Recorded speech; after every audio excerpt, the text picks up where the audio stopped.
પ્રકરણ 5 મનોભાર અને સ્વાસ્થ્ય. આપણે 21મી સદીમાં જીવી રહ્યા છીએ ત્યારે ભાગ્યે જ કોઈ એવી વ્યક્તિ હશે જે મનોભાર કે તણાવ નહીં અનુભવતો હોય. ઝડપી પરિવર્તનોના આ સમયગાળામાં બદલાતી જતી પરિસ્થિતિઓ સાથે અનુકૂળ થવું પડકારરૂપ છે અને તેના કારણે જ લોકો મનોભારનો ભોગ બને છે.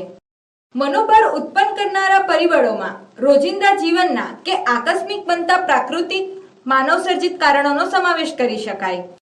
મનોભારના પરિણામે વ્યક્તિની શારીરિક, આવેગિક, બોધાત્મક અને વર્તનિક પ્રક્રિયાઓ પર વિપરીત અસર પડે છે, જેના કારણે વ્યક્તિ હતાશા, સંઘર્ષ અથવા દબાણનો ભોગ બને છે.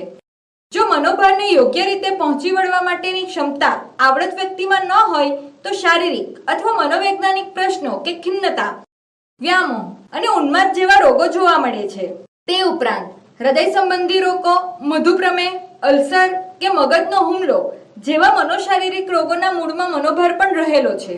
આવનારા વર્ષોમાં લોકોએ મનોભારની સાથે સુખરૂપ જીવવું હશે તો માનસિક સ્વાસ્થ્ય જાળવી રાખવાના પ્રયાસો કરવા જરૂરી બનશે, જેમાં મનોવિજ્ઞાન અને મનોવિજ્ઞાન સાથે સંકળાયેલા લોકોએ મહત્વની ભૂમિકા ભજવવી પડશે. માનસિક રીતે સ્વસ્થ જીવન જીવવા માટે વ્યક્તિએ સર્વાંગી અભિગમ અપનાવી જીવનશૈલીમાં પરિવર્તન કરવું પડશે. આ માટે યોગ્ય આહાર વિહાર, સમયનું વ્યવસ્થાપન, વ્યાયામ, સંગીત અને માનવજાતને ભારતની અપ્રતિમ ભેટ એવા ધ્યાન અને યોગનો ઉપયોગ રોજબરોજના જીવનમાં વણી લેવો પડશે. મનોભારનો અર્થ સ્વરૂપ, પ્રતિમાન અને ઉદ્ગમ સ્થાનો. Meaning, nature, model and sources of stress. પહેલું, વ્યાખ્યા, સ્વરૂપ.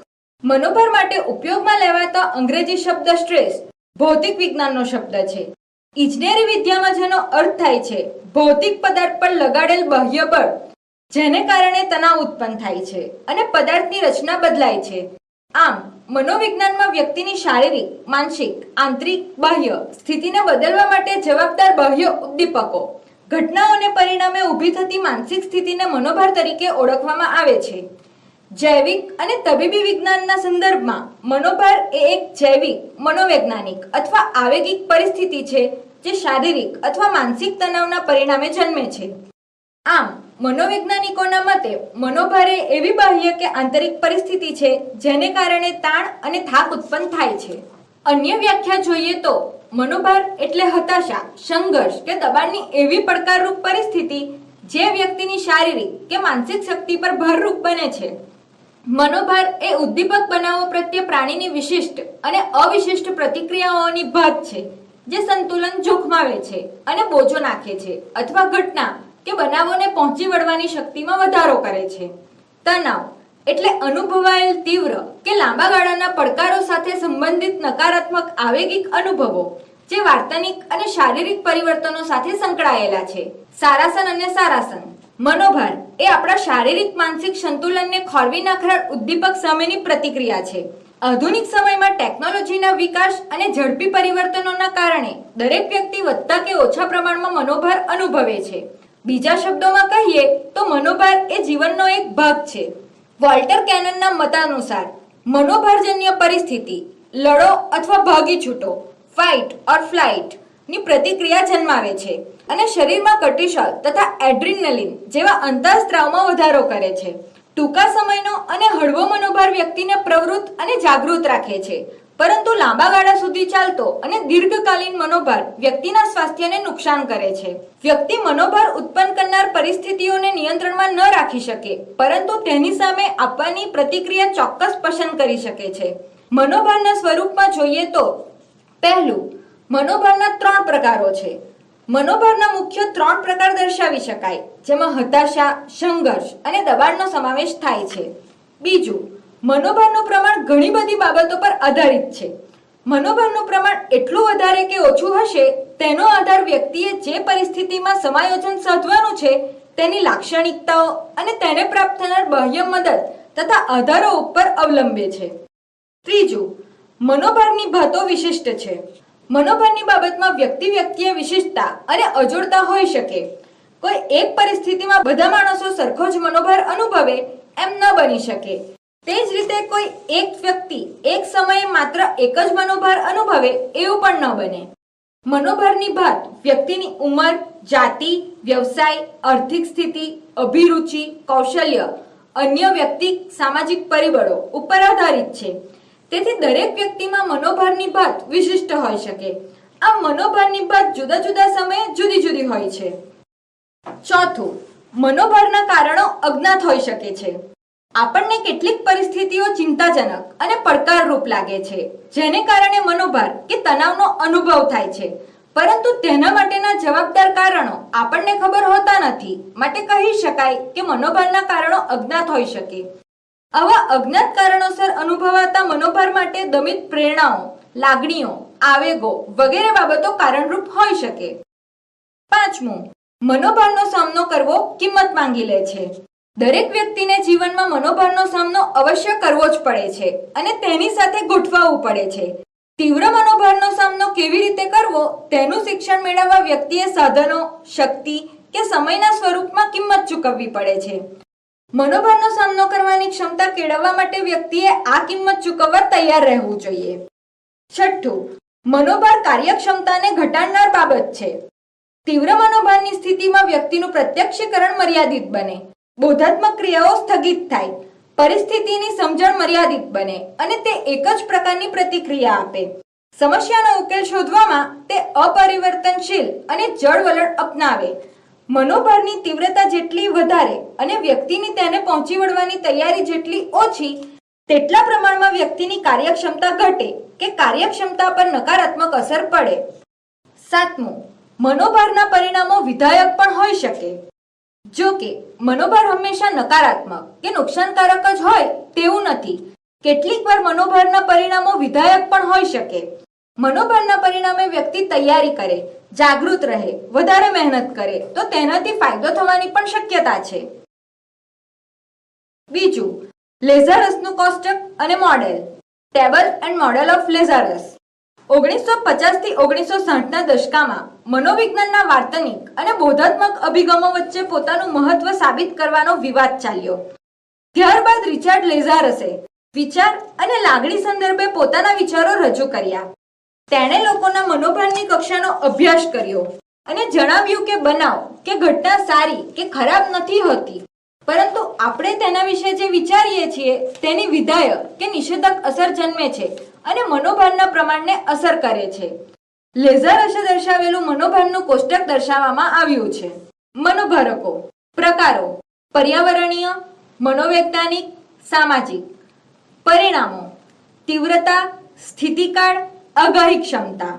વ્યક્તિના લક્ષણો: શારીરિક, શરીર સ્વાસ્થ્ય, શરીરનો બાંધો, આંતરિક નિર્બળતાઓ. મનોવૈજ્ઞાનિક: માનસિક સ્વાસ્થ્ય, સ્વભાવ, સાંસ્કૃતિક. સંસ્કૃતિએ આપેલી વ્યાખ્યાઓ અને અર્થો. અપેક્ષિત વર્તન શૈલી. સંસાધનો: ભૌતિક, નાણાં, તબીબી સંભાળ વગેરે. વ્યક્તિગત: કૌશલ્યો, પહોંચી વળવાની શૈલી. સામાજિક: આધાર, અવલંબન ની જાળ રચનાઓ. વ્યવસાયિક સહાયો. મનોભારનું મૂલ્યાંકન. પ્રતિક્રિયાઓ: શારીરિક પ્રતિક્રિયાઓ, વાર્તનિક પ્રતિક્રિયાઓ, આવેગાત્મક પ્રતિક્રિયાઓ, બોધાત્મક પ્રતિક્રિયાઓ. કોષ્ટક અનુસાર મનોભાર ઉત્પન્ન કરનાર પરિસ્થિતિ પ્રત્યે તમે કેવી રીતે પ્રતિક્રિયા આપશો તેનો આધાર મુખ્ય 3 બાબતો પર રહેલો છે. પહેલું, મનોભારકોનું સ્વરૂપ. બીજું, વ્યક્તિના લક્ષણો. ત્રીજું, મનોભારનો સામનો કરવાના ઉપલબ્ધ સંસાધનો. પહેલું, મનોભારકોનું સ્વરૂપ. મનોભારને ઉત્પન્ન કરનાર વૈવિધ્યપૂર્ણ બાહ્ય અને આંતરિક ઉદ્દીપકના સમૂહને મનોભારકો કહેવાય છે. મનોભારકો મુખ્ય 3 પ્રકારના હોય છે. પર્યાવરણીય મનોભારકો, ઘોંઘાટ, પ્રદૂષણ વગેરેને પર્યાવરણીય મનોભારકો કહી શકાય.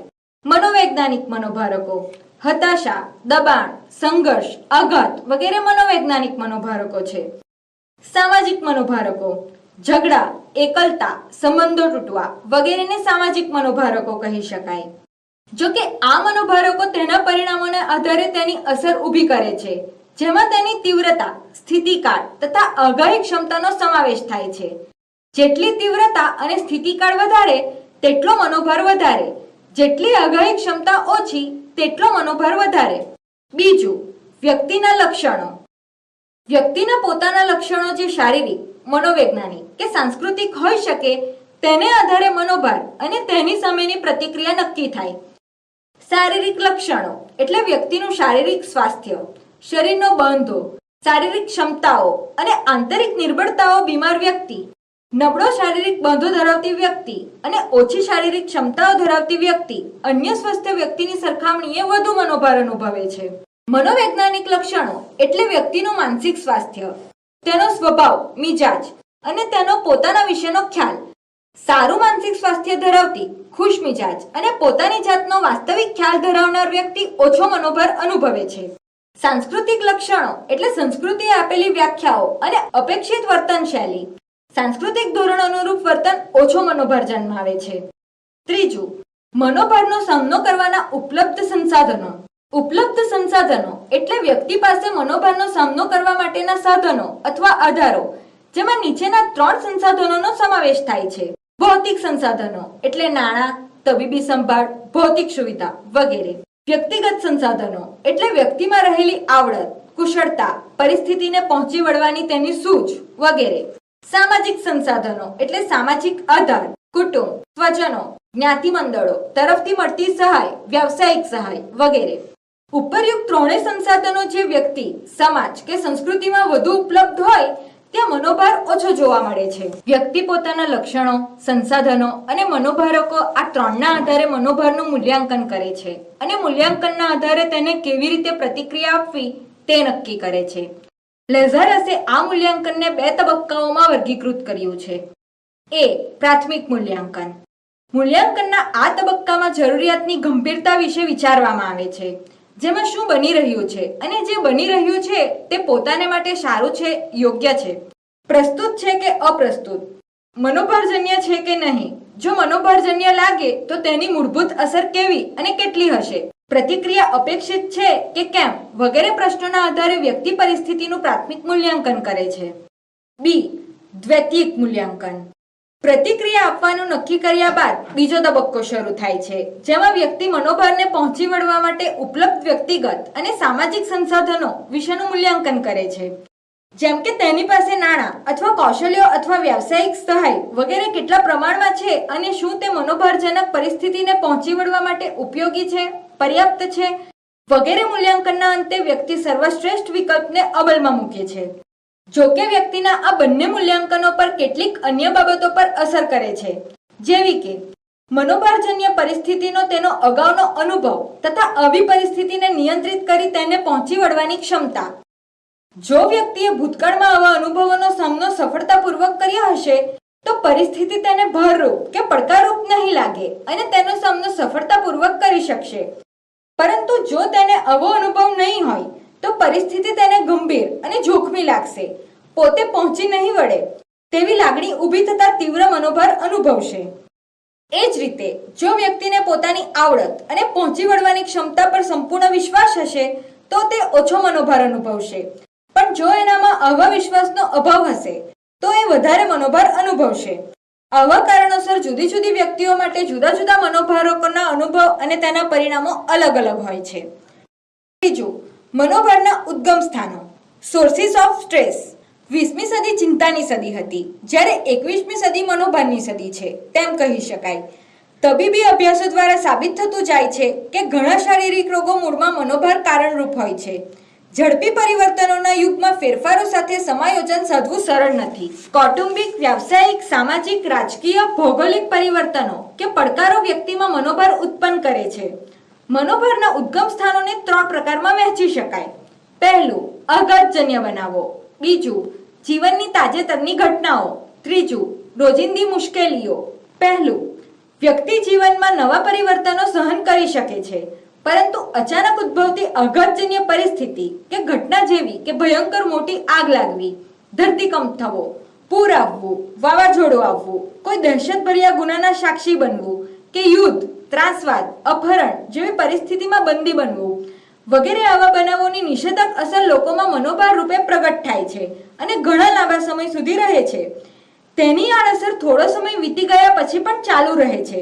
દાખલા તરીકે, ધરતીકંપની ભયાનકતાનો ભોગ બનેલી વ્યક્તિ કે આગ કે પૂર હોનારતમાં સપડાયેલી વ્યક્તિને તે ઘટનાઓની ભયાનકતા વારંવાર અનુભવાય, તેના વિચાર કે વાત માત્રથી ડર લાગે, વ્યક્તિ ખિન્નતાનો ભોગ બને, કેટલાકને રાત્રે ઊંઘ દરમિયાન તેને લગતા બિહામણા સ્વપ્નો આવે, વધારે અગત્યજનક બનાવોનો સાક્ષી બને તો અવાક બની જાય, બોલવાનું બંધ થઈ જાય તેવી પ્રતિક્રિયાઓ પણ જન્મી શકે. આવી ઘટનાઓથી ઊભા થતા મનોભારની નિષેધક અસરો તીવ્ર અને હાનિકારક હોય છે.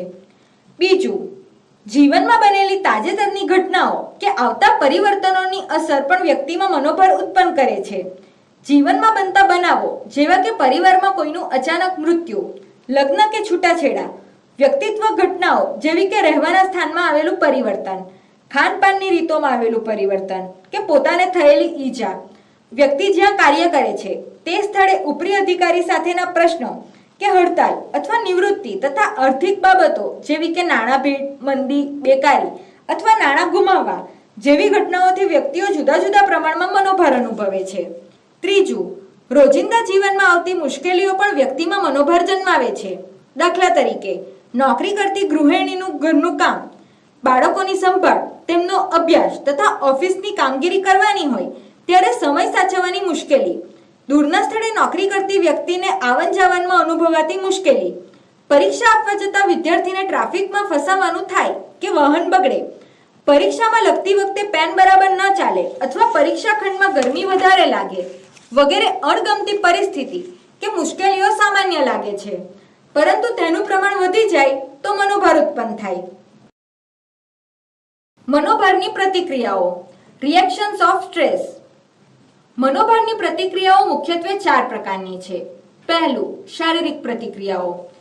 વ્યક્તિ કે પ્રાણી જ્યારે કોઈ બાહ્ય ધમકી કે પડકારો અનુભવે ત્યારે તે પરિસ્થિતિને પહોંચી વળવા માટે તાત્કાલિક પ્રતિક્રિયા આપવા માટે વધારાની શક્તિની જરૂર ઊભી થાય છે. આ પરિસ્થિતિને પહોંચી વળવા માટે સ્વયં સંચાલિત ચેતાતંત્ર ક્રિયાશીલ બને છે. 1920માં વોલ્ટર કેનને માનવીની સમગ્ર પ્રક્રિયાનું વૈજ્ઞાનિક વર્ણન કરીને જણાવ્યું કે પડકાર કે ધમકીને પહોંચી વળવા શરીરના કોષોમાં સક્રિયતા જોવા મળે છે જે અંતઃસ્ત્રાવી ગ્રંથિઓને સક્રિય બનાવે છે. કેનને આ પ્રતિક્રિયાને લડો અથવા ભાગી છૂટો, ફાઇટ ઓર ફ્લાઇટ પ્રતિક્રિયા તરીકે ઓળખાવી છે. મનોભાર સામે આપવામાં આવતી શારીરિક પ્રતિક્રિયાનું ઉદ્ગમ સ્થાન મગજમાંનું હાઇપોથેલેમસ છે, જેને મનોભારના કેન્દ્ર તરીકે પણ ઓળખવામાં આવે છે. હાઇપોથેલેમસ આવી પરિસ્થિતિમાં 2 મુખ્ય માર્ગો દ્વારા પ્રતિક્રિયા શરૂ કરે છે. પહેલું, સ્વયં સંચાલિત ચેતાતંત્ર દ્વારા, બીજું, મસ્તિષ્ક ગ્રંથિને પ્રવૃત્ત કરીને. સ્વયં સંચાલિત ચેતાતંત્રના એ અનુકંપી તંત્ર અને બી પરાનુકંપી તંત્ર એવા 2 ભાગ છે. અનુકંપી તંત્ર સક્રિય બનતા શ્વાસોશ્વાસ ઊંડા અને ઝડપી બનવા, હૃદયના ધબકારા વધવા, લોહીની નળીઓ સંકોચાવી, લોહીનું દબાણ વધવું જેવા આંતરિક ફેરફારો થાય છે. ઉપરાંત ગળા અને નાકના સ્નાયુઓમાં થતા ફેરફારોને કારણે ફેફસામાં વધુ હવા પહોંચે છે. ચહેરાના હાવભાવ પણ આવેગ અનુસાર બદલાય છે. પાચન ક્રિયામાં અવરોધ થાય છે. આ ફેરફારો મનોભારના સંકેતો બની રહે છે. એડ્રિનલ ગ્રંથિ દ્વારા રક્ત પ્રવાહમાં કોર્ટિકોઇડના સ્ત્રાવ ભળે છે, જેના દ્વારા શરીરમાં ઉર્જાનો સંચાર થાય છે. જ્યારે પરાનુકંપી તંત્ર સક્રિય થતા અનુકંપી તંત્ર કરતા વિરુદ્ધ ફેરફારો થાય છે.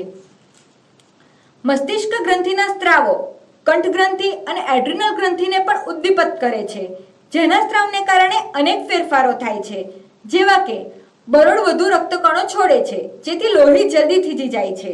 હાડકાના પોલાણમાંથી વધુ શ્વેતકણો ઉત્પન્ન થાય છે. યકૃત વધુ શર્કરા પેદા કરે છે, જે વધુ શારીરિક સક્રિયતા માટે જરૂરી છે. બીજું, વર્તનિક અને બોધાત્મક પ્રક્રિયાઓ. વ્યક્તિ મનોભારની સામે કેવી વર્તનિક પ્રતિક્રિયા કરશે તેનો આધાર મનોભારની તીવ્રતા ઉપર રહેલો છે. હળવો મનોભાર વ્યક્તિને કેટલાક વર્તન માટે પ્રેરે છે. દાખલા તરીકે, ખાવું, જાતીય વર્તન કરવું, આક્રમક બનવું વગેરે. હળવો મનોભાર વ્યક્તિને ધ્યેય પ્રાપ્તિ માટે પ્રેરિત કરે છે અને કાર્યમાં સુધારો લાવે છે. જ્યારે મનોભાર લાંબા સમય સુધી રહે ત્યારે તે તીવ્ર બને છે અને વ્યક્તિ કુસુમાયોજિત વર્તન કરે છે. તેના પરિણામે વ્યક્તિમાં અધીરાઈ, શિથિલતા કે ચીડિયાપણું જન્મે છે. વ્યક્તિ તીવ્ર મનોભારને નિયંત્રણમાં રાખી શકે તો કોઈ સમસ્યા ઊભી થતી નથી. તીવ્ર મનોભારને કારણે વર્તનમાં અવરોધ ઉત્પન્ન થાય, ક્યારેક તેનું દમન થાય તો ક્યારેક વ્યક્તિ અસહાયતાનો અનુભવ કરી તદ્દન નિષ્ક્રિય બની જાય છે. મનોભારની બોધાત્મક પ્રક્રિયાઓમાં જ્યારે કોઈ વ્યક્તિ મનોભારનું અર્થઘટન પોતાના સ્વમાન અને સ્વહિતને માટે અવરોધક પરિબળ તરીકે કરે છે ત્યારે તે શુદ્ધ બને છે અને તેના બોધાત્મક કાર્ય પર તેની વિપરીત અસર પડે છે. વ્યક્તિનું ધ્યાન ધમકીરૂપ પરિસ્થિતિ ઉપર કેન્દ્રિત થાય છે અને તેને પહોંચી વળવાની વ્યક્તિની શક્તિ ઘટે છે. વ્યક્તિની સર્જનાત્મક વિચારણા, સ્મરણ અને નિર્ણય લેવાની શક્તિ પર નિષેધાત્મક અસર ઉત્પન્ન થાય છે. દાખલા તરીકે, તોફાનમાં અચાનક સપડાઈ ગયેલા જહાજનો ચાલક ત્વરિત યોગ્ય નિર્ણયો લઈ શકતો નથી. એ જ પ્રમાણે નોકરી માટેની મુલાકાત આપવા ગયેલો ઉમેદવાર જો ગભરાઈ જાય તો તૈયારી હોવા છતાં જવાબો આપવામાં ગૂંચવાઈ જાય અને સાવ સામાન્ય ગણાય તેવી ભૂલો કરી બેસે છે. ત્રીજું, આવેગાત્મક પ્રતિક્રિયાઓ. મનોભાર સામેની આવેગાત્મક પ્રતિક્રિયાઓ અનેક પ્રકારની હોઈ શકે. મનોભારનું અર્થઘટન કેવી રીતે કરવામાં આવે છે તેના આધારે પ્રતિક્રિયા અપાય છે. જો મનોભારને ઉત્તેજન આપનાર કે નિયમન કરી શકાય તેવા પડકાર તરીકે જોવામાં આવે તો વિધાયક આવેગનો અનુભવ થાય છે. દાખલા તરીકે, આનંદ, ઉલ્લાસ કે રોમાંચ. પરંતુ મનોભારનું અર્થઘટન અસલામતી પ્રેરક અને જેના પર નિયંત્રણ શક્ય નથી તેવી રીતે કરવામાં આવે તો તે નિષેધાત્મક આવેગોનો અનુભવ કરાવે. દાખલા તરીકે, ભય, ક્રોધ, વિષાદ વગેરે આવી નિષેધાત્મક આવેગિક પ્રતિક્રિયાઓ તણાવને પહોંચી વળવાના વ્યક્તિના પ્રયત્નોને અવરોધે છે. લોકો જે મનોભાર અનુભવે છે તેમાં તીવ્રતા, સમયગાળો, જટિલતા અને આગાહીની શક્યતાની દ્રષ્ટિએ વિવિધતા હોય છે. પહેલું, તીવ્રતા, ઓછી કે વધારે. બીજું, સમયગાળો, લાંબો સમયગાળો કે ટૂંકો સમયગાળો. ત્રીજું, જટિલતા, ઓછી કે વધારે. ચોથું, આગાહીની શક્યતા, અણધારી કે ધારણા મુજબની. સામાન્ય રીતે અતિ તીવ્ર, લાંબા ગાળાનો, વધારે જટિલ અને અણધાર્યો મનોભાર હોય તો તે નિષેધાત્મક આવેગિક પ્રક્રિયાઓ જન્માવે છે. જ્યારે ઓછા ઉગ્ર, ટૂંકા ગાળાના, સરળ અને ધારણા મુજબના મનોભાર આવી નિષેધાત્મક પ્રક્રિયાઓમાં પરિણમતા નથી. વ્યક્તિ મનોભારની પરિસ્થિતિમાં કેવી રીતે પ્રતિક્રિયા આપશે તે તેની સાંસ્કૃતિક પશ્ચાત ભૂમિકાના આધારે પણ નક્કી થાય. સાથે સાથે તેની પાસેના સંસાધનો જેવા કે નાણાં, તબીબી સુવિધાઓ, વ્યક્તિત્વ અને સામાજિક કૌશલ્ય અને મનોભારને પહોંચી વળવાની આવડતો પણ મહત્વનો ભાગ ભજવે. આમ આ બધા જ પરિબળોના આધારે મનોભાર સામેની પ્રતિક્રિયા નક્કી થાય છે. મનોભારના પ્રકારો. Types of stress. પહેલું, હતાશા. લક્ષ્ય પ્રાપ્તિના માર્ગમાં આવતા અવરોધોના પરિણામે લક્ષ્ય સુધી પહોંચી ન શકવાના કારણે ઊભી થતી માનસિક પરિસ્થિતિ એટલે હતાશા. માનવી પ્રેરણાઓથી પ્રેરાઈને વર્તન કરે છે. આ પ્રેરણાઓ શારીરિક, માનસિક, સામાજિક કે અન્ય પ્રકારની હોઈ શકે. પ્રેરણા કે જરૂરિયાત પૂર્ણ કરવા વ્યક્તિ લક્ષ્ય પ્રાપ્તિના પ્રયત્નો કરે છે. દાખલા તરીકે, ભૂખ કે તરસની ઈચ્છાથી માનવી તેને સંતોષવાના પ્રયાસો કરે, પરંતુ ન સંતોષાતા કે તેમાં વિલંબ અથવા અવરોધને પરિણામે હતાશા જન્મે છે. હતાશાના કારણો વ્યક્તિગત પણ હોઈ શકે અને વાતાવરણજન્ય કે અન્ય પણ હોઈ શકે છે. દાખલા તરીકે, વ્યક્તિએ ફિલ્મમાં હીરો, હિરોઈન કે ગાયક થવું હોય પરંતુ પોતાનો દેખાવ કે અવાજ તેને અનુરૂપ ન હોય તો તે વ્યક્તિગત કારણ છે. જ્યારે સમાજના કેટલાક નીતિ નિયમો કે ધારાધોરણો અથવા વાતાવરણના પરિબળો વ્યક્તિને ધ્યેય સુધી પહોંચવામાં અવરોધરૂપ બને તે વાતાવરણજન્ય કે અન્ય કારણો છે. હતાશાની અસરો હળવી કે તીવ્ર હોઈ શકે. હળવી કે નજીવી હતાશા વ્યક્તિને રોજબરોજની પ્રવૃત્તિઓને ખોરવે, જ્યારે તીવ્ર હતાશા વ્યક્તિના શારીરિક, માનસિક સ્વાસ્થ્ય કે સમગ્ર અસ્તિત્વ માટે હાનિકારક પણ પુરવાર થઈ શકે. બીજું, સંઘર્ષ. વ્યક્તિ સમક્ષ જ્યારે બે કે બેથી વધારે વિકલ્પો હોય અને તેમાંથી કોઈ એક વિકલ્પ પસંદ કરવાનો હોય ત્યારે ઊભી થતી અનિર્ણયાત્મકતાની માનસિક સ્થિતિ એટલે સંઘર્ષ. સંઘર્ષમાં વ્યક્તિ સમક્ષ એકથી વધારે વિકલ્પો હોય છે, તેમાંથી કોઈ એકની પસંદગી કરવી સરળ હોતી નથી, ત્યારે માનસિક સંઘર્ષ થાય છે. જો આ સંઘર્ષ લાંબા સમય સુધી ચાલે તો વ્યક્તિ આવેગિક સમતુલા ગુમાવે. સંઘર્ષના 3 પ્રકારો દર્શાવવામાં આવ્યા છે. અભિગમન સંઘર્ષ. વ્યક્તિ સમક્ષ જ્યારે 2 વિકલ્પો હોય અને બંને એને પસંદ હોય પરંતુ બેમાંથી એકની જ પસંદગી કરવાની હોય ત્યારે ઉત્પન્ન થતો સંઘર્ષ અભિગમન સંઘર્ષ છે. દાખલા તરીકે, રજાના દિવસે મિત્રો સાથે પિકનિક પર જવું કે કુટુંબના સભ્યો સાથે ફિલ્મ જોવા જવું, આ 2 વિકલ્પોમાંથી એક જ વિકલ્પ પસંદ કરવો પડે ત્યારે આ પ્રકારનો સંઘર્ષ ઊભો થાય છે. વિગમન સંઘર્ષ. વ્યક્તિ સમક્ષ જ્યારે 2 વિકલ્પો હોય અને બંને વિકલ્પો ના પસંદ હોય પરંતુ બેમાંથી એકની પસંદગી કરવી જ પડે તેવી હોય ત્યારે ઊભો થતો સંઘર્ષ વિગમન સંઘર્ષ છે. આગળ ખાઈ અને પાછળ કૂવો જેવી સ્થિતિ અહીં હોય છે. દાખલા તરીકે, અણગમતી નોકરી પસંદ કરવી અથવા બેકાર રહેવું, અહીં બંને વિકલ્પો નાપસંદ છે, પરંતુ એકની તો પસંદગી કરવી જ પડે તેમ છે. અભિગમન વિગમન સંઘર્ષ. વ્યક્તિ પાસે જ્યારે એક જ વિકલ્પ હોય અને તે વિકલ્પ ક્યારેક આકર્ષક અને ક્યારેક અનાકર્ષક લાગે ત્યારે ઉત્પન્ન થતી માનસિક સ્થિતિને અભિગમન વિગમન સંઘર્ષ કહે છે. દાખલા તરીકે, લગ્ન કરવા વ્યક્તિને ગમે છે, પરંતુ લગ્ન સાથે જોડાયેલી જવાબદારીઓ પસંદ નથી પડતી. એ જ પ્રમાણે મોંઘું આરામદાયક મકાન ખરીદવાની વ્યક્તિને ઈચ્છા થાય છે, પરંતુ તેના નિભાવ માટેની જવાબદારી ઉઠાવવી અઘરી લાગે છે. આમ અહીં એક જ વિકલ્પ પસંદ કરવો કે છોડી દેવો એવો ભાવ જોવા મળે છે. ત્રીજું, દબાણ. અન્ય વ્યક્તિઓ કે પરિસ્થિતિ દ્વારા વ્યક્તિ સમક્ષ ઊભી થતી વાસ્તવિક કે કાલ્પનિક માંગને પહોંચી વળી શકાશે નહીં તેવા વિચારમાંથી ઊભી થતી માનસિક સ્થિતિને દબાણ તરીકે ઓળખાવી શકાય. દબાણ આધુનિક જીવનશૈલીની અનિવાર્ય પરિસ્થિતિ છે. રોજિંદા જીવનમાં પણ દબાણના અનેક પ્રસંગો ઊભા થતા હોય છે. દબાણના ઉદ્ભવ સ્થાનો પણ આંતરિક અને બાહ્ય બંને હોય છે, જેના કેન્દ્રમાં મહત્વાકાંક્ષાઓ અને જીવન લક્ષ્યો હોય છે. સ્પર્ધાત્મક જગતમાં લક્ષ્ય સિદ્ધિ માટે ઘણા કલાકો સુધી કાર્ય કરવું, તનતોડ મહેનત કરવી, પોતાની સામે રહેલી તકો અને વિકલ્પોનો ઉપયોગ કરી મહત્તમ વળતર કેવી રીતે મેળવવું, નવી વાસ્તવિકતા અને પડકારોને પહોંચી વળવું વગેરેના દબાણો અનુભવાય છે. આપણા સમાજના કેટલાક સામાન્ય દબાણોમાં સ્પર્ધાત્મક સિદ્ધિઓ માટેનું દબાણ, પ્રયત્નોની અવિરત એકાગ્રતાનું દબાણ, જટિલતા અને ઝડપી પરિવર્તનોનું દબાણ, કુટુંબ અને અન્ય સંબંધો તરફનું દબાણ વગેરે ગણાવી શકાય. મનોભારને પહોંચી વળવાની રીતો. Coping strategies of stress. મનોભાર રહિત જીવન શક્ય નથી. મનોભારની તીવ્રતા આપણા સ્વાસ્થ્ય, આપણા જીવન માટે એટલી હદે હાનિકારક હોય છે કે તે આપણા સમગ્ર અસ્તિત્વને છિન્ન ભિન્ન કરી શકે છે. તેથી મનોભારને હળવો કરતા કે પહોંચી વળતા આપણે શીખવું જોઈએ. મનોભારને પહોંચી વળવું એટલે મનોભારની નિષેધક અસરોને ટાળવા માટે પર્યાવરણની માંગણીને સંતોષવાના પ્રયત્નો કરવા. મનોભારને પહોંચી વળવાની અનેક રીતો છે. મનોભારને પહોંચી વળવાની દરેક વ્યક્તિની પોતાની આગવી રીત હોય છે. આશ્ચર્ય પમાડે તેવી બાબત તો એ છે કે જીવનમાં અનેક પ્રકારના ઓછા તીવ્ર કે વધુ તીવ્ર મનોભારોનો સામનો કરતી હોવા છતાં મોટાભાગની વ્યક્તિઓ ભાંગી પડતી નથી. મનોભારને પહોંચી વળવા લોકો સતત પોતાના બાહ્ય અને આંતરિક પર્યાવરણને તપાસે છે અને માર્ગ શોધવાનો પ્રયાસ કરે છે, જેથી પોતાના જીવનમાં આવનાર પરિવર્તનો સાથે તે પોતે સમાયોજન સાધી શકે. આ ઉપરાંત વ્યક્તિત્વના એવા અનેક પરિણામો છે, જેવા કે આશાવાદ, વિરક્તા, લક્ષ્ય પ્રત્યે મક્કમ અને દ્રઢ વિશ્વાસનો અભિગમ, જેને કારણે મનોભારની નિષેધક અસર ઓછી થાય છે.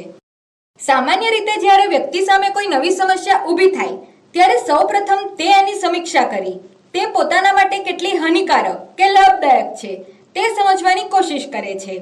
આ સમીક્ષા જેટલી વાસ્તવિક હોય તેટલું સારું. ત્યારબાદ તે સમસ્યા વિશે શું કરવું તે વિચારે છે. તેમાં સમસ્યાને નિવારવા નવા વિકલ્પો શોધી તેમાંથી શ્રેષ્ઠ વિકલ્પની પસંદગી કરી શકે છે. ક્યારેક એવું પણ બને કે પરિસ્થિતિની સમીક્ષા કરવાની કે તે વિશે વિચારવાની તક જ ન મળે અને તેવા સમયે વ્યક્તિ કેટલીક તાત્કાલિક સહજ સ્વયંસ્ફુરિત પ્રતિક્રિયાઓ દ્વારા સમસ્યાને પહોંચી વળે છે. આવા પ્રતિક્રિયાઓ વ્યક્તિના આંતરિક સહજ બચાવ તંત્રનો ભાગ જ હોય છે. જ્યારે જરૂર પડે અથવા જીવનું જોખમ ઉત્પન્ન થાય ત્યારે આવી જ પ્રતિક્રિયાઓ કાર્ય કરતી થાય છે. વ્યક્તિને સંતુલન જાળવવામાં કેટલાક શારીરિક અને મનોવૈજ્ઞાનિક પરિવર્તનો જ કામ લાગે છે. દાખલા તરીકે, આવી એક આંતરિક સહજ પ્રતિક્રિયા છે રુદન, રડવું, જે થકી આવેગાત્મક મનોભાર અને પીડામાં રાહત થાય છે. આમ માનવી મનોભારને હળવો કરવાની જે વ્યૂહરચના કે પ્રતિવિધિઓ અપનાવે છે તેમાંની કેટલીક કુદરતી ટેવગત, શીખેલી, વ્યક્તિગત અને સામાજિક હોય છે, જેમાંથી સામાજિક વ્યૂહરચના કે પ્રવિધિ માટે અન્યની મદદ અનિવાર્ય હોય છે. મનોભારને પહોંચી વળવાની પ્રતિવિધિઓ આ મુજબ વર્ગીકૃત કરી શકાય. પહેલું, સમસ્યા કેન્દ્રિત, કાર્ય કેન્દ્રિત પ્રવિધિઓ, પ્રોબ્લેમ ઓરિએન્ટેડ ટેકનિક્સ. બીજું, આવેગ કેન્દ્રિત પ્રવિધિઓ, ઇમોશન ઓરિએન્ટેડ ટેકનિક્સ. ત્રીજું, અહમ બચાવ કેન્દ્રિત પ્રવિધિઓ, બચાવ પ્રવૃત્તિઓ. Ego defensive techniques, defence mechanisms. પહેલું, સમસ્યા કેન્દ્રિત પ્રવિધિઓ. સમસ્યા કેન્દ્રિત પ્રવિધિમાં વ્યક્તિ મનોભારક સાથે પ્રત્યક્ષ કામ પાર પાડે છે. પછી ભલે તે પ્રક્રિયા વર્તન દ્વારા થતી હોય કે સમસ્યા ઉકેલની વાસ્તવિક સ્વરૂપની માનસિક પ્રક્રિયા હોય. આ પ્રક્રિયાઓનો હેતુ સમાયોજન સાધવાનો હોય છે. વ્યક્તિ મનોભારજન્ય પરિસ્થિતિની પોતે જ સમીક્ષા કરે છે. તેના આધારે એક તાર્કિક અને રચનાત્મક પ્રવિધિ અપનાવીને તે દ્વારા મનોભારને પહોંચી વળવાના પ્રયત્નો આદરે છે. જેમ કે પોતાની જાતને બદલીને આસપાસના વાતાવરણને બદલવું. આ સમસ્યા કેન્દ્રિત પ્રવિધિઓ બાહ્ય હોઈ શકે, જેમ કે અભ્યાસનું પર્યાવરણ સુધારવું. આ પ્રવિધિઓ આંતરિક પણ હોઈ શકે, જેમ કે પોતાનું મનોવરણ બદલવું. સમસ્યા કેન્દ્રિત અભિગમની 3 પ્રવિધિઓ છે. પહેલું, સમસ્યાનો સામનો કરવો. જોખમ દૂર કરવું, જોખમની અસર નબળી કરવી કે તેનો નાશ કરવો. અહીં વ્યક્તિ સામે આવેલી સમસ્યાનો સામનો કરે છે, જોખમને દૂર કરવાનો પ્રયાસ કરે છે. દાખલા તરીકે, પરીક્ષામાં નાપાસ થયેલા વિદ્યાર્થી ફરી મહેનત કરી પરીક્ષામાં પાસ થવા પ્રયત્ન કરે. બીજું, સમસ્યાથી વિમુખ થવું. ધમકીથી પોતાની જાતને દૂર કરવી, વાટાઘાટો, સોદાબાજી, સમાધાન કરવું. અહીં વ્યક્તિ સામે આવેલી સમસ્યાયુક્ત પરિસ્થિતિમાંથી ભાગી છૂટે છે. દાખલા તરીકે, પરીક્ષામાં નાપાસ થયેલો વિદ્યાર્થી પરીક્ષા આપવાનું કે ભણવાનું છોડી દે છે. ત્રીજો કોઈ માર્ગ અપનાવવો. મનોભારનો પ્રતિકાર કરવો અથવા પોતાની પ્રતિકારક શક્તિ વધારવી અથવા મનોભારની શક્તિ ઘટાડવી. અહીં વ્યક્તિ ઉપરની 2 પ્રતિક્રિયાઓ કરતા ત્રીજી પ્રતિક્રિયા આપે છે. દાખલા તરીકે, ભણવામાં નાપાસ થયેલા વિદ્યાર્થી સંગીત કે રમતગમતમાં આગળ વધવાનો પ્રયાસ કરે છે. બીજું, આવેગ કેન્દ્રિત પ્રવિધિઓ. આવેગ કેન્દ્રિત પ્રવિધિમાં વ્યક્તિ મનોભારજન્ય પરિસ્થિતિમાં પરિવર્તન કરવાને બદલે પોતાના વિચારો કે લાગણીઓમાં પરિવર્તન લાવવાનો પ્રયત્ન કરે છે. આ અભિગમ સમસ્યા કેન્દ્રિત નથી, પરંતુ ઉપાય કેન્દ્રિત છે, કારણ કે તેમાં મનોભારની આવેગશીલ અસરમાંથી મુક્ત થવા પર વધુ ભાર મુકાય છે. આ પ્રવિધિઓમાં સ્વનિયંત્રણ અને આવેગોનું નિયમન અગત્યનું છે. દાખલા તરીકે, ચિંતા, હતાશા, ક્રોધ અને અન્ય આવેગો પર નિયંત્રણ રાખવું અથવા તેને બદલવા. ઘણા લોકો મનોભારથી મુક્ત વિકટ પરિસ્થિતિને ભૂલવા કોઈ પાર્ટીમાં કે ફિલ્મ જોવા જાય છે અથવા હતાશા અનુભવે ત્યારે ટીવી જુએ છે. ઘણા ચિંતાગ્રસ્ત હોય ત્યારે સીટી વગાડે, જોર જોરથી હસે કે પછી વધુ પડતું જમે છે અથવા લાચારી અનુભવતા હોય ત્યારે દીવા સ્વપ્નોમાં રાચે છે. આવી આવેગ કેન્દ્રિત પ્રવિધિઓથી કદાચ સમસ્યાનો ઉકેલ ન પણ આવે, પરંતુ વ્યક્તિ મનોભારની નિષેધક અસરને કંઈ નહીં તો થોડા સમય માટે ચોક્કસ પહોંચી વળે છે. ત્રીજું, અહમ બચાવ કેન્દ્રિત પ્રવિધિઓ. બચાવ પ્રયુક્તિઓ. આ પ્રવિધિઓ દ્વારા મુખ્યત્વે પોતાની જાતને આવેગાત્મક હાનિ અને અવમૂલ્યાંકનથી મનોવૈજ્ઞાનિક રીતે બચાવવાનો પ્રયાસ કરે છે. આ પ્રવિધિઓ શીખેલી પ્રતિક્રિયાઓ હોય છે. તે ટેવ બનીને કેટલીક વાર અભાનતાની કક્ષાએ કાર્ય કરે છે, જેમ કે દમન, ઉદ્વીકરણ, યૌક્તિકીકરણ, પ્રક્ષેપણ વગેરે જેવી બચાવ પ્રયુક્તિઓ. આવી અહમ બચાવ કેન્દ્રિત પ્રવિધિઓમાં વાસ્તવિકતા જળવાતી નથી અને વ્યક્તિ પોતાની જાત સાથે છળ કરે છે. આ પ્રવિધિઓ અજ્ઞાન રીતે વ્યક્તિને આંતરિક ચિંતા કે દુઃખથી બચાવે છે, પરંતુ તે તેને વાસ્તવિકતાના ખોટા અર્થઘટન તરફ દોરી જાય છે. તેનો વધુ પડતો ઉપયોગ કુસુમાયોજન તરફ દોડે છે. આ પ્રવિધિઓનું મુખ્ય પ્રયોજન નિષ્ફળતા છુપાવવાનું, ચિંતા હળવી કરવાનું, આવેગાત્મક ઠેસને હળવી કરવી અને આમ કરીને પોતાની જાત અંગેની પર્યાપ્તતા અને ઉપયોગિતાની લાગણીઓનું રક્ષણ કરવાનું છે. મનોભારની અસરો. Effects of stress. મનોભાર એ આધુનિક જીવનશૈલી સાથે અનિવાર્ય રીતે સંકળાયેલ છે. મોટાભાગના લોકો હળવો કે ભારે મનોભાર અનુભવતા હોય છે. મનોભારની નકારાત્મક અસર વ્યક્તિના શારીરિક સ્વાસ્થ્ય તથા માનસિક સ્વાસ્થ્ય ઉપર પડે છે. પહેલું, શારીરિક અસરો.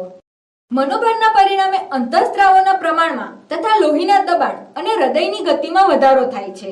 શ્વસન તંત્ર, રુધિરાભિસરણ તંત્ર, પાચન તંત્ર, સ્નાયુ તંત્ર પર નકારાત્મક અસર પહોંચે છે. વ્યક્તિની જાતીયતા, પ્રજનન ક્ષમતા, રોગ પ્રતિકારક શક્તિ પર નિષેધક અસર થાય છે. મનોભારની અસરો અંગેનું સંશોધન કાર્ય કેનેડિયન શરીરશાસ્ત્રી ફિઝિશિયન હન સેલીએ 1956માં કર્યું. તેમણે પોતાના પુસ્તકમાં જણાવ્યું કે બાહ્ય મનોભારકો કેવી રીતે આપણા સ્વાસ્થ્યને નુકસાન પહોંચાડે છે.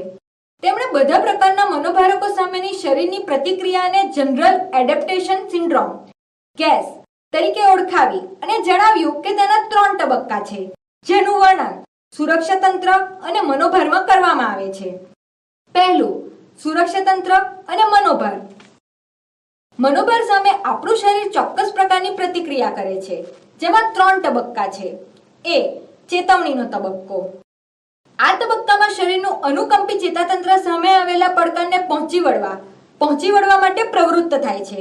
દાખલા તરીકે, કોઈ જંગલી પ્રાણી સામે આવી જાય તો તેનાથી બચવા વ્યક્તિ પ્રયત્ન કરે. તેથી શરીરમાં એડ્રિનલ ગ્રંથિ, એપિનેફ્રેઇન અને નોરેએપિનેફ્રેઇન હોર્મોન્સનું પ્રમાણ વધે અને તેના પરિણામે વ્યક્તિની શક્તિમાં પણ વધારો થાય. સ્નાયુઓમાં ખેંચાણ, દુખાવા સામેની સંવેદનશીલતા ઘટે. જઠર તરફ લોહીનો પુરવઠો ઘટે તથા લોહીનું દબાણ વધે, જેના પરિણામે વ્યક્તિ તે પ્રાણીનો સામનો કરવા અથવા ત્યાંથી ભાગી છૂટવાના પ્રયાસો કરે છે. આ જ પ્રમાણે જીવનમાં આવતા મોટાભાગના મનોભારો સામે વ્યક્તિ પ્રતિક્રિયા કરતી હોય છે. બી. પ્રતિકારનો તબક્કો. આ તબક્કામાં શરીર અનિવાર્ય એવા તણાવ સાથે ગોઠવાઈ જવાનો અથવા તેનો પ્રતિકાર કે સામનો કરવાનો પ્રયાસ કરે છે. આ તબક્કામાં ચેતવણીના તબક્કાના શારીરિક પરિવર્તનનો તો ચાલુ જ રહે છે, પરંતુ તે શરીરને બીજા ભારકોનો સામનો કરવામાં નબળું પાડે છે. દાખલા તરીકે, કોઈ વ્યક્તિ કેન્સરનો ભોગ બનેલી હોય, તેનો સામનો કરતી હોય તો તે હતાશા, ખિન્નતાનો ભોગ સરળતાથી બની જાય છે. આ તબક્કામાં વ્યક્તિ યંત્રવત કાર્ય કરતી હોય તેવું અનુભવે, કાયમ થાક અને ચિંતા અનુભવે, પૂરતી ઊંઘ ન લઈ શકે. ક્યારેક આમાંથી છૂટવા વ્યક્તિ વ્યસનોનો સહારો લે, વધુ પડતા થાકના કારણે યાદશક્તિ નબળી પડે વગેરે લક્ષણો જોવા મળે છે. સી. થાકનો તબક્કો. આ તબક્કામાં વ્યક્તિ શારીરિક નબળાઈ અનુભવે, પોતાને વધારે ચિંતા રહેતી હોવાનું સ્વીકારે, શારીરિક માનસિક રીતે ભાંગી પડે, હતાશ થઈ જાય. મનોભાર સતત રહેતા વ્યક્તિની શારીરિક ક્ષમતા ઘટી જાય છે, શારીરિક સમસ્યાઓની સંભાવના વધે છે અને અંતે વ્યક્તિ બીમારીનો ભોગ બને છે. સ્નાયુઓના લાંબા સમયના ખેંચાણને કારણે માથાનો કે ગરદનનો દુખાવો, લોહીનું ઊંચું દબાણ, પાચન સંબંધિત તકલીફો તથા માનસિક રોગોનો ભોગ બનવાની શક્યતા વધી જાય છે. બીજું, મનોશારીરિક રોગો. જો તણાવ કાયમ રહે તો શરીરના ફેરફારો તથા અંતઃસ્ત્રાવોના કારણે શરીરને નુકસાન થાય છે અને વ્યક્તિ મનોશારીરિક રોગનો ભોગ બને છે. મનોશારીરિક રોગ એટલે એવો રોગ કે જેના કારણે મનોવૈજ્ઞાનિક છે પરંતુ તેના પરિણામો શારીરિક રોગના રૂપમાં દેખાય છે. મનોશારીરિક રોગો એટલે માનસિક કારણોસર ઊભા થતા શારીરિક રોગો. વર્તમાન સમયમાં ઘણા લોકો હૃદય સંબંધી રોગો, બ્લડ પ્રેશર, દમ, ડાયાબિટીસ, જઠરનું ચાંદુ કે બ્રેન સ્ટ્રોક જેવા શારીરિક રોગોનો ભોગ બનતા જોવા મળે છે. એ. હૃદય સંબંધી રોગો અને બ્લડ પ્રેશર. સામાન્ય સંજોગોમાં એક તંદુરસ્ત વ્યક્તિના હૃદયના ધબકારાનો દર મિનિટે 70 થી 75 હોય છે તથા સામાન્ય રીતે લોહીનું નીચેનું દબાણ 80 અને ઉપરનું 120 જોવા મળે છે. પરંતુ મનોભારનું પ્રમાણ વધતા લોહી ઝડપથી ગંઠાઈ જાય છે, ધમનીનું મુખ સાંકડું થઈ જાય છે અને ધમની સખત થઈ જાય છે. હૃદયને શરીરના ભાગોમાં લોહી પહોંચાડવા માટે વધુ કાર્ય કરવું પડે છે, જેથી લોહીનું દબાણ વધે છે. એક અભ્યાસ પ્રમાણે મનોભારના કારણે હૃદય રોગનું જોખમ 50% જેટલું વધી જાય છે. બી. દમ. દમના રોગ માટે શરીરના આંતરિક અને બાહ્ય કારણો જવાબદાર હોય છે. એમાં આંતરિક કારણોમાં મોટે ભાગે મનોભાર જવાબદાર હોય છે. એક અભ્યાસ મુજબ જે બાળકોને વારંવાર દમની તકલીફ થતી હોય તેમનામાં મુખ્યત્વે લાગણી સંબંધી મનોભાર જવાબદાર હોય છે. આ રોગ ધરાવતા બાળકોના પરિવાર અને માતા પિતાને કૌટુંબિક માનસોપચાર આપવામાં આવે તો બાળકના દમના રોગ પર કાબુ મેળવી શકાય. આ જ પ્રમાણે દમનો રોગ ધરાવતા ઘણા દર્દીઓને મનોભારનું વ્યવસ્થાપન કરવાની તાલીમ આપવામાં આવે દમના હુમલાઓ ઘટાડી શકાય. સી. મધુપ્રમેહ, ડાયાબિટીસ. ટાઈપ 2 પ્રકારનો ડાયાબિટીસ મોટાભાગે મનોભાર સાથે જ સંકળાયેલો જોવા મળે છે. ડાયાબિટીસના દર્દીઓ પર મનોભારની વિપરીત અસર પડે છે. મનોભારના પરિણામે સ્વાદુપિંડની કાર્યક્ષમતા પર અસર થતા ઇન્સ્યુલિન યોગ્ય માત્રામાં ઉત્પન્ન થતું નથી અને લોહીમાં ગ્લુકોઝના પ્રમાણમાં વધઘટ થાય છે. આવા દર્દીઓમાં પણ મનોભારનું પ્રમાણ ઘટે તો ડાયાબિટીસ નિયંત્રણમાં આવી શકે. ડી. જઠરનું ચાંદુ. મનોભારના પરિણામે વ્યક્તિના જઠરમાં એસિડનો સ્ત્રાવ અને પ્રમાણ વધે છે. ત્યારે જો વ્યક્તિ પૂરતા પ્રમાણમાં ખોરાક ન લે તો તેના પરિણામે જઠરની દિવાલોમાં ચાંદુ પડે છે, જેને જઠરનું ચાંદુ અથવા અલ્સર કહે છે. ઉચ્ચ પદ પર કાર્ય કરતા લોકો કે જેઓ ઉપર કામનું ભારણ વધારે હોય તેઓ અલ્સરનો ભોગ વધુ બને છે. ઈ. મગજનો હુમલો. મગજને મળતો લોહીનો પુરવઠો અવરોધાય કે ઘટે ત્યારે મગજનો હુમલો થાય છે. એમાં મગજને ઓક્સિજન કે જરૂરી તત્વો ન મળતા મગજના કોષોને નુકસાન પહોંચે છે અને તે નાશ પામે છે. તેના કારણે ધમનીમાં અવરોધ અથવા મગજને લોહી પહોંચાડતી નળીમાં હેમરેજ જોવા મળે છે. સ્ટ્રોકના લક્ષણોમાં બોલવાની કે સમજવાની ક્ષમતા ઓછી થવી, હાથ પગ કે ચહેરાને લકવો થઈ જવો, એક અથવા બંને આંખમાં જોવાની તકલીફ થવી, માથાનો દુખાવો, ચાલવાની તકલીફ વગેરે જોવા મળે છે. બીજું, મનોવૈજ્ઞાનિક અસરો. મનોભારની શારીરિક અસરોના પરિણામે અનેક પ્રકારના મનોશારીરિક રોગો થવાની શક્યતા છે. તે જ પ્રમાણે મનોવૈજ્ઞાનિક અસરોથી વ્યક્તિની માનસિક બાબતો પર નકારાત્મક અસર થતી જોવા મળે છે. એમાં ખિન્નતા, ડિપ્રેશન, નિર્ણય પ્રક્રિયા પર અસર, સમસ્યા ઉકેલમાં ખલેલ જેવી સમાયોજનલક્ષી સમસ્યા જોવા મળે છે. પહેલું, ખિન્નતા. કોઈ પણ વ્યક્તિ મનોભારના ત્રીજા તબક્કામાં લાંબા સમય સુધી રહે એટલે શરીરના અંતઃસ્ત્રાવોમાં ફેરફાર થાય છે, જેની સીધી અસર વ્યક્તિના મનોભાવો કે લાગણીઓ ઉપર થાય છે. વ્યક્તિ જ્યારે કોઈ જરૂરિયાતથી વંચિત રહે ત્યારે હતાશાનો ભોગ બને.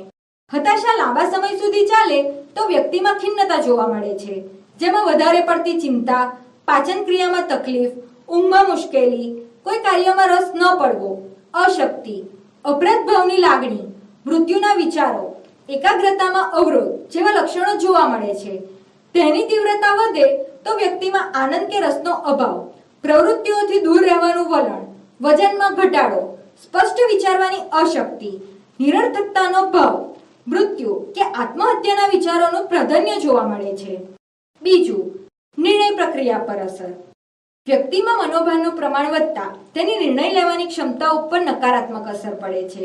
નિર્ણય લેવા માટે પરિસ્થિતિનું યોગ્ય વાસ્તવિક મૂલ્યાંકન, પોતાનું યથાર્થ પ્રત્યક્ષીકરણ જરૂરી છે અને આ બંનેના આધારે નિર્ણય લેવા માટે સ્વસ્થ અને શાંત ચિત્તે સર્વગ્રાહી રીતે વિચારવું જરૂરી છે. જ્યારે તીવ્ર મનોભારની પરિસ્થિતિમાં વ્યક્તિ તાર્કિક રીતે વિચારી શકતો નથી, આથી તેની નિર્ણય ક્રિયા પર અસર થાય છે. પરિણામે તે નિર્ણય લેવાનું ટાળે કે નિર્ણય માટે અન્ય ઉપર આધારિત બને છે. ત્રીજું, સમસ્યા ઉકેલમાં ખલેલ. મનોભારની પરિસ્થિતિમાં વ્યક્તિની સમસ્યા ઉકેલની શક્તિ પણ કુંઠિત થાય છે.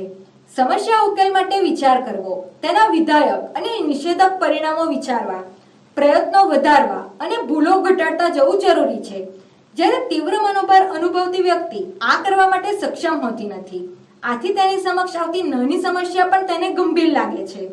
તે પોતાનું અને પરિસ્થિતિનું અયોગ્ય મૂલ્યાંકન કરે છે, તેથી સમસ્યા ઉકેલ વિશે યોગ્ય વિચાર કે પ્રયાસ કરી શકતી નથી.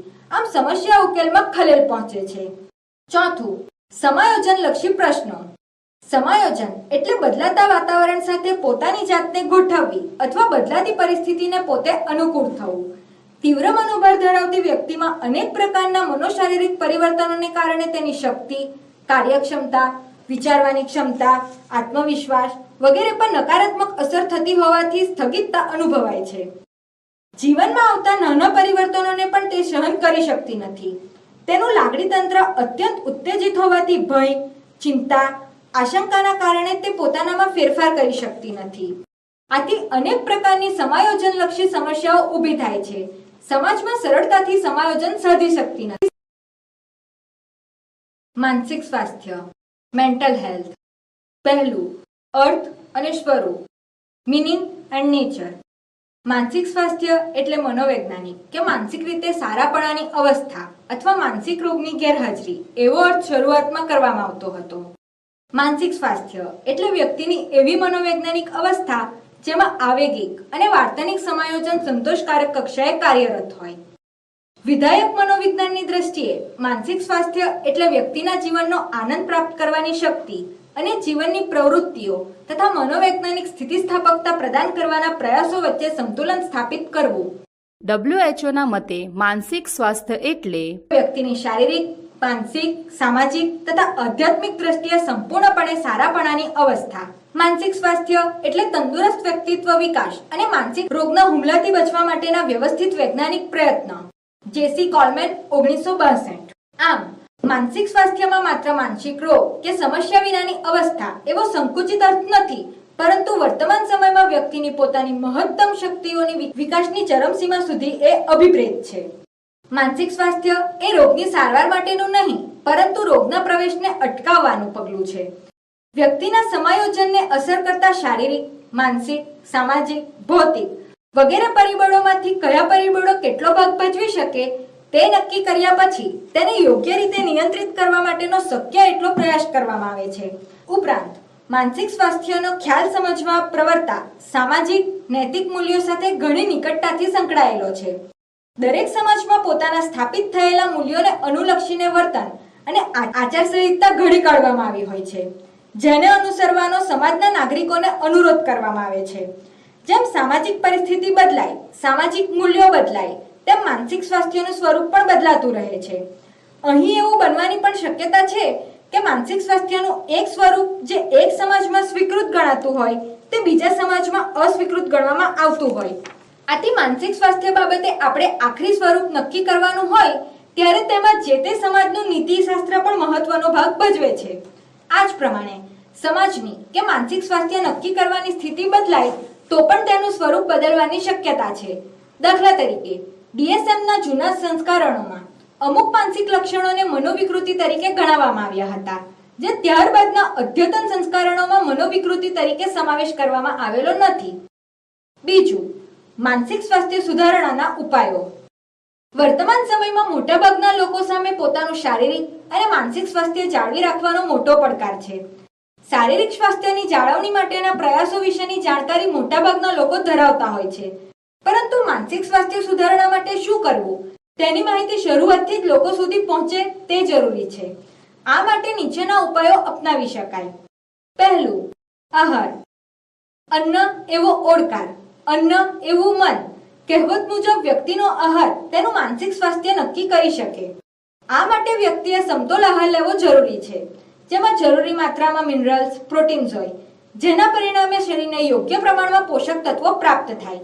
આપણે જરૂરિયાત મુજબની કેલરીવાળો, ચરબી અને શર્કરાનો ઓછા પ્રમાણવાળો ખોરાક લેવો જોઈએ. ખોરાકના પરિણામે શરીરમાં રાસાયણિક પરિવર્તનો થાય છે. જરૂરી રસાયણોના અભાવે અને બિનજરૂરી રસાયણોના પરિણામે શરીરને નુકસાન થઈ શકે. વ્યક્તિએ તાજો, હળવો અને ઋતુ અનુસાર ખોરાક લેવો જોઈએ. બને ત્યાં સુધી ફાસ્ટ ફૂડ, પેકેટના નાસ્તા વગેરેથી દૂર રહેવું જોઈએ. બીજું, કસરત. નિયમિત કસરત માનસિક સ્વાસ્થ્ય માટે ઉપયોગી છે. કસરત કરવાથી લોહીનું પરિભ્રમણ વધે છે, મગજને વધારે લોહી અને પ્રાણવાયુ પ્રાપ્ત થાય છે, જેથી તેની કાર્યક્ષમતા વધે છે. નિયમિત કસરતથી સ્નાયુઓ તણાવ મુક્ત થાય છે. લોહીના પરિભ્રમણથી લોહીમાં ભેગા થયેલા કચરાનો ઝડપથી નિકાલ થાય છે. એન્ડોફ્રીનનું પ્રમાણ લોહીમાં વધતા માનસિક સારાપણાની લાગણી વધે છે. દરેક વ્યક્તિએ રોજની ઓછામાં ઓછી 40 મિનિટ વ્યાયામ અથવા રમતગમત માટે ફાળવવી જોઈએ. ત્રીજું, યોગ અને ધ્યાન. આજે મોટાભાગના લોકો આધુનિક જીવન પદ્ધતિના કારણે તણાવમાં જીવે છે. તેના પરિણામે માનસિક સ્વાસ્થ્ય પર વિપરીત અસર થાય છે. માનસિક સ્વાસ્થ્યની જાળવણી માટે ભારતે વિશ્વને આપેલી ભેટ એવા યોગ અને ધ્યાનનો સૌએ ઉપયોગ કરવો જોઈએ. પતંજલિ ઋષિએ અને અનેક મહાન ઋષિમુનિઓ તથા તપસ્વીઓએ આપેલી યોગની ભેટ વિશ્વભરમાં પ્રચલિત છે. સમગ્ર વિશ્વમાં 21મી જૂન વિશ્વ યોગા દિવસ તરીકે ઉજવવામાં આવે છે. ધ્યાનથી મનમાં પરમ શાંતિનો અનુભવ થાય છે. વ્યક્તિનું મન જાગૃત અને સુષુપ્ત અવસ્થામાં પણ સતત ક્રિયાશીલ રહે છે. આથી ખૂબ જ ઉર્જા શક્તિનો વ્યય થાય છે. જો મનને થોડીક સેકન્ડો માટે પણ બંધ રાખી શકાય, વિચાર પર નિયંત્રણ કરી શકાય, તો ખૂબ જ વધારે શક્તિનો બચાવ થઈ શકે. ધ્યાન વિચારોને અટકાવવાની કે કેન્દ્રિત કરવાની પ્રક્રિયા છે. જે પણ કાર્ય કરતા હોઈએ તે સંપૂર્ણ એકાગ્રતાથી કરવું એ પણ ધ્યાન છે. ધ્યાન અને યોગના પરિણામે શરીર અને મન તણાવ રહિત થાય છે. શારીરિક, માનસિક સમસ્યાઓમાં ઘટાડો થાય છે. ધ્યાનના પરિણામે મગજમાં આલ્ફા તરંગો ઉદ્ભવે છે. અંતઃસ્ત્રાવી ગ્રંથિઓમાંથી શરીરને ફાયદાકારક રસસ્ત્રાવો ઝરવાનું પ્રમાણ વધે છે. પરિણામે વ્યક્તિ સારાપણાની લાગણી અનુભવે છે. ચોથું, જીવનશૈલીમાં પરિવર્તન. ઔદ્યોગિકરણ અને શહેરીકરણ તથા ભૌતિક સુખ સગવડના સાધનોને પરિણામે લોકોના જીવનમાં ખૂબ પરિવર્તન આવ્યું છે. વાહનો, ટીવી, ઇન્ટરનેટ વગેરેના પરિણામે લોકોની ચાલવાની, ખાવાની, સૂવાની આદતો બદલાઈ ગઈ છે, જેની માનસિક સ્વાસ્થ્ય પર વિપરીત અસર પડે છે. માનસિક સ્વાસ્થ્યમાં સુધારણા માટે ખોરાક, વ્યાયામ, જીવન જીવવાની રીત, સામાજિક સંબંધો, કાર્ય કરવાની પદ્ધતિ વગેરેમાં વ્યક્તિએ પરિવર્તન કરવા જરૂરી છે. આધુનિક જીવનશૈલીમાં ફાસ્ટ ફૂડ કે જંક ફૂડ ખાવું, રાત્રે મોડા સુધી જાગવું અને વ્યાયામ ન કરવો વગેરે જોવા મળે છે. તેમાં પરિવર્તન જરૂરી છે. આરામ, નવરાશ, આનંદ પ્રમોદ વગેરે માટે વ્યક્તિએ સમય ફાળવવો જોઈએ. પાંચમું, શિથિલીકરણની પ્રયુક્તિઓ. આધુનિક જીવનશૈલીના પરિણામે વ્યક્તિ સતત તણાવમાં રહેવાને કારણે શરીરના સ્નાયુઓ, અંતઃસ્ત્રાવો, શારીરિક તંત્રો, મનોવૈજ્ઞાનિક તંત્રોને નુકસાન થાય છે. આ નુકસાનથી બચવા વ્યક્તિએ શિથિલીકરણ કરતા શીખવું જોઈએ. શિથિલીકરણની શરૂઆત શ્વાસોશ્વાસ પર ધ્યાન આપવાથી થઈ શકે. શિથિલીકરણ માટે શવાસનની ભારતીય પદ્ધતિ તથા પશ્ચિમના દેશોમાં વિકસાવવામાં આવેલી પદ્ધતિઓનો પણ ઉપયોગ કરી શકાય, જેના પરિણામે શરીરના સ્નાયુઓ, શારીરિક તંત્રો, વિચારો અને અંતે મનને આરામ મળે છે, જેથી તાજગીનો અનુભવ થાય છે. મનના વિચારો ઓછા થતા મન શાંત થાય છે. છઠ્ઠું, સકારાત્મક અભિગમ. સકારાત્મક અભિગમ ધરાવતી વ્યક્તિ આશાવાદી હોય છે. સકારાત્મક અભિગમનો અર્થ એ છે કે જીવનની અણગમતી અથવા મુશ્કેલ પરિસ્થિતિને પણ સકારાત્મક રીતે તથા સર્જનાત્મક સ્થિતિ તરીકે જોવી અને તે મુજબ વર્તવું. ઉદાહરણ તરીકે જોઈએ તો પાણીનો અડધો ભરેલો ગ્લાસ જોનાર સકારાત્મક વિચારસરણીવાળાને તે અડધો ભરેલો લાગશે, જ્યારે નકારાત્મક વિચારસરણીવાળાને અડધો ખાલી લાગશે. આ જ પ્રમાણે તે જીવનની પરિસ્થિતિઓનું પણ મૂલ્યાંકન કરશે. સામાન્ય રીતે વ્યક્તિ જેવું વિચારે તેવું જ તેને આજુબાજુનું વિશ્વ લાગે. વ્યક્તિને પોતાના વિચારો મુજબ જ અનુભવો થતા હોય છે. મનમાં ચાલતા સકારાત્મક વિચારો વ્યક્તિને આશાવાદી બનાવે છે. સકારાત્મક અભિગમથી વ્યક્તિ તણાવ મુક્તિ અનુભવે, એનું શારીરિક માનસિક સ્વાસ્થ્ય સુધરે, ડિપ્રેશન, હૃદયરોગ, લોહીનું ઊંચું દબાણ વગેરેનું પ્રમાણ ઘટે, રોગ પ્રતિકારક શક્તિ વધે અને જીવનની પ્રતિકૂળ પરિસ્થિતિઓ સામે પણ તે આસાનીથી લડી શકે. સકારાત્મક અભિગમ માટે મૂળભૂત વિચારોને તપાસતા રહેવું જોઈએ. તણાવભરી પરિસ્થિતિમાં પણ હસવાની ટેવ રાખવી જોઈએ. સ્વસ્થ જીવન પદ્ધતિ અપનાવવા જેવા હકારાત્મક અભિગમથી પણ આત્મવિશ્વાસમાં વધારો થતો જોઈ શકાય. સાતમું, સંગીત. સંગીત મનનો ખોરાક છે. સંગીતથી મગજના તરંગોમાં ફેરફાર કરી શકાય છે. સંગીતને પરિણામે મગજના તરંગોમાં થયેલા ફેરફારો સંગીત બંધ થયા પછી પણ લાંબા ગાળા સુધી ચાલુ રહે છે. આથી તેનાથી મળતી તણાવ મુક્તિ લાંબી ટકે છે. શરીર તથા મન પર સંગીતની ઊંડી અસર પડે છે. સંગીતથી એકાગ્રતામાં વધારો થાય છે. વિચાર શક્તિ ઉત્તેજિત થાય છે. હળવું સંગીત મગજના તરંગોને શાંત કરે છે. સંગીતથી સ્વયં સંચાલિત ચેતાતંત્ર પર અસર થાય છે. સંગીતને લીધે તણાવની સ્થિતિ કરતા વિપરીત ફેરફારો થતા ફાયદો થાય છે. સંગીતને પરિણામે માનવીની સકારાત્મક વિચારસરણી વધે, માનસિક શાંતિ સ્થિરતાનો અનુભવ થાય છે, સર્જનાત્મકતા વધે છે, રોગ પ્રતિકારક શક્તિમાં વધારો થાય છે. આથી જ હવે અમુક પ્રકારના રોગો જેવા કે કેન્સર, ખિન્નતા, અનિદ્રા વગેરેમાં સંગીતોપચારની વિધાયક અસર થતી જોઈ શકાય છે. આઠમું, સમયનું વ્યવસ્થાપન. દરેક વ્યક્તિને રોજ 24 કલાક મળે છે. વ્યક્તિને મળેલા આ સમયનો ઉપયોગ તે કેવી રીતે કરે છે તેના આધારે તેનું માનસિક સ્વાસ્થ્ય નક્કી થાય છે. સમયનું વ્યવસ્થાપન ન કરી શકતી વ્યક્તિ પોતાના રોજબરોજના કાર્યો જેવા કે ખોરાક લેવો, આરામ કરવો વગેરે માટે પણ યોગ્ય અને પૂરતો સમય ફાળવી ન શકતા સતત તણાવમાં રહે છે, જેની નકારાત્મક અસરો પોતાના સ્વાસ્થ્ય અને આંતરવૈયક્તિક સંબંધો પર પડે છે. યોગ્ય રીતે સમયનું વ્યવસ્થાપન કરી શકતી વ્યક્તિ પોતાના બધા જ કાર્યો સાથે આરામ, મનોરંજન અને સામાજિક સંબંધો માટે પણ સમય ફાળવી શકે છે. પરિણામે મનોશારીરિક સ્વાસ્થ્ય સારું રહે છે.